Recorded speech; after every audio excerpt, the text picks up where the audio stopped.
제가 지냈던 가장 시골 학교가 아이들하고 점심 먹고 후문을 나서면 늘 불독사가 일광욕을 하고 있었습니다. 아이들이 불독사 안녕하는 그런 학교였거든요. 굉장히 놀랐습니다. 그런 환경에 있던 아이들과 글을 쓰고 그래서 전국대회 상을 받게 돼서 시상식을 참여하려고 서울에 갔거든요. 서울에 있는 유명한 곳을 데리고 갔는데 청계천에 데리고 갔을 때는 선생님 여기 뭐하러 왔어요? 나무도 없고 우리 동네 개울이 훨씬 나은데 했던 아이들이 교보문고에 들어가서는 입을 쩍 벌리고 정말 놀랐습니다. 이렇게 책이 많이 있는 곳이 있구나 라고 해서 깜짝 놀랐고요. 한 권씩 골라 했더니 거기서 너무 즐겁게 지냈던 기억이 있습니다. 삼청남초등학교에서 3학년을 가르치는 교사 권일한입니다.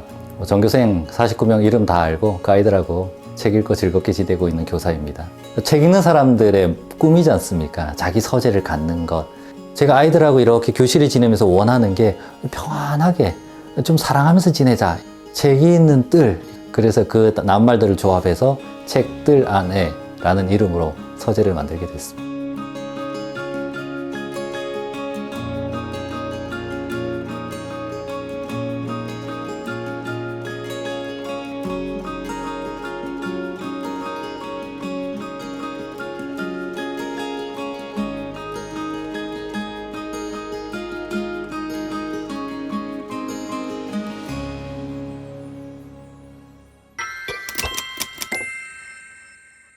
제자가 기억이 많이 나는데요. 저는 아이들을 문장으로 기억하거든요. 저희 서재 바깥에 현판에 붙어 있는 나는 식물편이다 라는 글을 쓴 제자. 외할머니랑 옥수수 심으면서 오늘 한 옥수수 한 알이 새로운 생명을 시작한다 라고 썼던 시골 아주 산의 남자아이. 진짜 산골, 어설픈 도시 외곽에 사는 아이들이 돌봄을 받지 못하는 상황에서 굉장히 문화적으로 소외돼 있고 공부하기도 애매한 상황이거든요. 그 아이들과 같이 책을 읽고 책에 있는 어떤 주인공에게 자기 마음을 빗대어서 표현을 하고 같이 울고 그랬던 한 아이 한 아이에 대한 기억들, 자랐던 모습, 글을 잘 쓰고 문장을 저에게 남겨준 아이들이 특별히 기억나고 그래서 아이들이 책을 좋아하고 가까이 하게 되는 게 가장 큰 보람입니다. 정라초등학교에서 처음으로 독서 동아리 활동을 했습니다. 방과 후에 아이들을 모아서 책을 읽고 토론을 하고 글을 쓰고 그런 활동이었는데요. 2년 동안 그걸 하고 제가 다른 곳으로 옮겨야 됐습니다. 교육청에 교육과장님께서 저를 부르셔서 일을 어떻게 처리하길래 민원이 들어오냐? 무슨 일입니까? 하고 긴장을 해서 들었더니 편지를 하나 보여주셨는데 선생님 다른 학교로 가는데 그럼 우린 어떡합니까?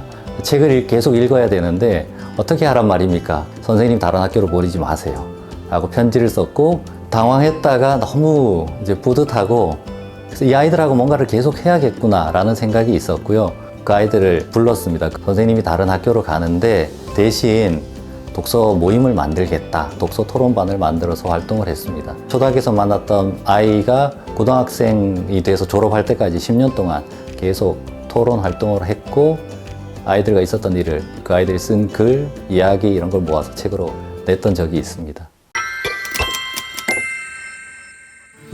아이들하고 글을 쓰면서 제 마음속에 들었던 기쁨은 두 가지가 있는데요. 첫 번째는 이걸 이렇게 볼 수 있구나 하는 그 표현들을 아이들의 생각을 통해서 봤을 때이고요. 두 번째는 아이들이 글 쓰고 책 읽으면서 누구에게도 말하지 못했던 그 아픔들을 이렇게 쏟아내는 거. 그러면서 극복하는 걸 보는 게 큰 기쁨이었거든요. 그 중에 기억나는 이제 수업이 있습니다. 신한 선생님이 아이들이 도서관을 만들었는데 책을 읽으러 안 온다. 어떻게 하면 좋으냐 하셨어요. 그럼 제가 한번 가겠습니다 해서 가서 이금희 작가님이 쓴 망나니 공주처럼 이라는 책을 그 아이들하고 놀이를 하고 토론을 하는데 첫 번째 했던 질문이 여기 있는 왕은 왜 이렇게 한 사람은 전쟁을 일으키고 한 사람은 슬퍼서 우울한 모습으로 주눅들어 있었을까? 라고 물었는데 모든 아이들이 정답을 이야기했습니다. 왕비가 죽어서. 왕비가 죽었는데 한 나라의 왕은 너무 슬퍼서 우는 아무것도 못하는 좌절하는 상황이 됐고요. 옆에 인근 나라의 왕은 너무 화가 나서 전쟁을 벌이는 사람이 됐던 겁니다. 그래서 두 번째 질문으로 너희들은 언제 슬프냐? 라고 물어봤습니다. 4학년 여자아이가 엄마 아빠가 싸워서 집 나갔을 때 얘기하면서 울어요. 그리고 마지막 발표했던 아이가 엄마 아빠가 계속 다투다가 이혼했을 때 라고 적었습니다. 이렇게 대놓고는 나 엄마 아빠가 이혼했어 라고 말하는 게 어려운데 저 왕들의 얘기를 통해서 내 얘기를 슬며시 얘기하는 건 빗대어서 표현을 하면 좀 자연스럽고 쉬워 보이는 것 같았습니다. 성적을 높이는 게 목표인 선생님께서는 아마 그 반 아이들은 성적이 높아질 것 같고요. 튼튼한 아이를 기르는 게 목표인 선생님은 그 반 아이들이 좀 건강해지지 않을까. 나의 목표는 울리는 거다. 그래서 울리는 수업인데 이게 중의적인 표현이라 아이들이 눈물을 흘린다는 뜻도 있지만 마음을 울리는 그런 수업을 하고 싶다라는 게 제 목표여서 아마 그런 수업이 나왔다고 생각합니다. 어떤 아이가 구석배기에 숨어서 가만히 있는데 아무도 안 찾아와요. 굉장히 슬프고 외로운 일입니다. 저는 마음 숨바꼭질이라고 표현을 해봤고요. 아이가 마음속에 힘들고 슬픈 일이 있는데 슬며시 표현을 하는 거죠. 그게 가만히 아무 말도 안 하는 아이들도 있을 수 있고 화를 내는 아이도 있을 수 있고 나에게 관심을 좀 가져주세요 하면서 일탈행위를 하는 아이들도 있을 수 있습니다. 다가가서 뭔가를 해줘야 되는데 안타까웠거든요. 그래서 나라도 마음 숨바꼭질을 해야겠다. 아이가 이제 자기 마음을 털어놓을 대상을 찾아서 이야기를 나누고 그래서 회복되는 게 성공이지 않습니까? 어떤 한 사람의 삶을 전체를 보고 평가해야 되기 때문에 좀 안 좋은 경험을 하면서 과거의 아픔들이 다시 솟아나서 힘들어졌다. 이제 알 수가 없습니다. 밝은 모습으로 살아간다면 성공인 거고요. 건강하게 살아가면 좋겠다라는 바람이 있습니다. 이게 마음을 살피는 일인지라 때로는 어설픈 숨바꼭질을 한 게 아닌가라는 생각이 들거든요. 가장 어려웠던 때가 가스 폭발 사고로 인해서 화상을 입었던 아이들을 만났던 때거든요.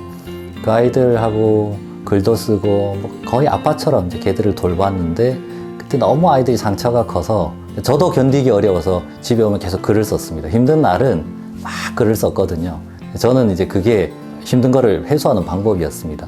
이 아이들이 어느 정도 회복된다면 가장 어린 아이가 대학생이 된 뒤에 그리고 아이들이 괜찮아지면 이걸 글로 발표해야지 라고 생각하고 있었거든요. 이제 그래서 곁으로 라는 책을 내게 됐고요. 여러 서재들을 다녀봤었습니다. 사람들이 많이 알려진 그런 서재도 가봤고 특히 이제 전통적인 서재들을 조금 보려고 했었거든요. 물론 그게 오래되었기 때문에 그렇겠지만 안타까웠던 점은 일단 보여주는 곳이 됐다는 거가 제일 안타까웠습니다. 어쩔 수 없는 것 같아요. 그건 뭐 이황 선생님이 지금 살아계신 것도 아니고 유일곡 선생님이 살아계신 것도 아니니까. 근데 제가 느끼기는 여기서 뭔가 사람들이 하는 그런 서재면 좋겠다라는 생각이 들었습니다. 그래서 저는 이곳에서 보기만 하는 서재가 아니라 와서 이야기하고 같이 글도 써보고 움직이는 서재 그런 게 되기를 원했고요. 서재 제일 위쪽 저기 한 칸은 나눠주는 책입니다. 책을 더 이상 쌓아두지 않으려고 해서 좋은 책이 있으면 그보다 좀 덜한 책들을 빼서 저기다가 넣어놓고 오시는 분들께 원하는 거 가져가라 하거든요. 그래서 책도 이렇게 움직이고 선생님 여기 오시는 분들도 마음이 움직이던 뭐 어떤 모습으로든 움직이는 서재가 되면 좋겠다라고 생각합니다. 여기 서재는 의도를 가지고 만들었습니다. 제가 생각하는 우리나라 신문이나 뉴스를 보면 사고가 너무 많고 내 마음에 안 드는 거를 타협을 한다거나 대화를 한다거나 풀어나가야 되는데 견디지 못해요. 생각하면 사람이 사람을 견디지 못하는 세상이 된 것 같습니다. 그래서 선생님들이 너무 힘들어 하셨어요. 같이 모여서 책을 읽고 위로하고 같이 울고 그런 공간이 있으면 좋겠다라고 생각을 했고 서재를 만들 때 공간이 주는 힘이 있으니까 좀 이렇게 아늑한 그런 곳에서 모임을 하면서 마음을 나눠야겠다라고 생각을 했습니다. 책이 있는 뜰에서 평안을 좀 되찾고 다시 사랑해야지 하는 마음을 가지고 나갔으면 좋겠다. 너무 거창한 그런 목표를 가지고 세웠고요. 오신 분들이 주무시고 나면 이렇게 하나씩 글을 써주시는데 멋진 공간에 잘 머물다 갑니다. 권 선생님, 아이들이 행복한 공간 만들어가기 위해 애쓰시는 모습 진심으로 고맙고 응원합니다. 사람과 책, 만남과 환대, 자연스러움과 내어줌, 슬픔 속에서도 작은 희망 하나, 집을 지은 주인장의 마음속에서 따뜻한 위로와 평안을 얻고 소소한 일생의 즐거움을 누리다 갑니다. 선생님의 숨과 결이 가득한 이 고요한 공간에서 평화와 쉼을 누리고 갑니다. 고맙습니다.